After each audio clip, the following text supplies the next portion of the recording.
Orada sən bilərsən təfsilatı. Orada təfsilat var, mütləqdir. Yoxsa yoxdur. Ölən insana ibadət edilirsə o tağutdur. Nədir orada təfsilat, kim bilir? Özü razı olur. Əhsən, o ölən adam yoxdur. Salih, övliya fərqi yoxdur da, kiməsə ibadət olunmur, ölüb. O sağ olanda, həmin ona edilən ibadətdən razı idisə və ölüb. Onda ona ibadət edilirsə, o özü tağut sayılır, zatı olaraq tağutdur bu. Yox, əgər o ölən insan sağlığında bunu tərk edibsə, inkar edirdisə, razı deyildisə bundan, onda nə baş verir? Onda o ibadət edən yoxdur, deyilir, həmin o ibadət olunan ölən insan, o tağut adlanmır.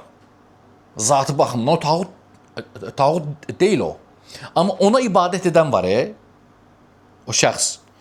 O ibadət, ona deyilir ki, özünə ibadət edən götürüb, tağut. Baş sala bildin? Bu deyilir. Özünə tağut götürüb. Bu etibarən.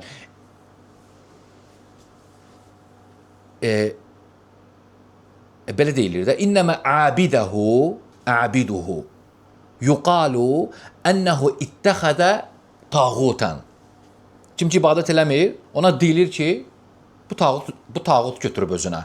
Amma o ölən insan zatı olaraq tağut adlanmır, şək yoxdur. Əgər sağlığında bunu inkar edibsə, razı deyildirsə, buna sonradan ibadət olunubsa, o tağut adlanmır, xeyr.